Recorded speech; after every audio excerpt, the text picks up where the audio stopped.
கொட்டாவி விடுறதுக்கான காரணம் என்னங்கிறத இந்த வீடியோவில் பார்க்கலாம்.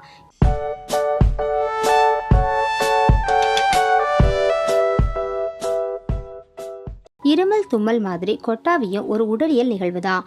சுற்றுச்சூழலில் உள்ள வெப்ப அளவு உடலின் வெப்பத்தை விட அதிகமாக இருந்தால் கொட்டாவி வர்றதுக்கான வாய்ப்பு மிக மிக குறைவு. கோடை காலத்தை விட குளிர்காலத்தில் தான் நம்ம அதிகமாக கொட்டாவி விடுவோம். நம்முடைய மூளை சூடாகும் பொழுது அதை குளிர்விப்பதற்காக தான் இந்த ப்ராசஸ் நடக்க. இந்த நிகழ்வின் பொழுது வாயை நம்ம அகலமாக திறக்கிறதுனால மூளைக்கு செல்லக்கூடிய இரத்தத்தின் அளவு அதிகரிக்கிறதுனாலையும் ஆழமாக மூச்சை விடும் பொழுது குளிரான காற்று உள் சென்று வெப்பமான காற்று வெளியே தள்ளுது. இதனால் குளிர் வெப்ப காற்று பரிமாற்றத்தினால மூளையானது குளிர்விக்கப்படுது. கருவில் இருக்கிற குழந்தை கூட 1 மணி நேரத்துக்கு 4 முறை கொட்டாவி விடுறதா கண்டுபிடிச்சிருக்காங்க. இதன் மூலம் குழந்தைகளினுடைய தாடை பகுதி நன்கு விரிவடையும்.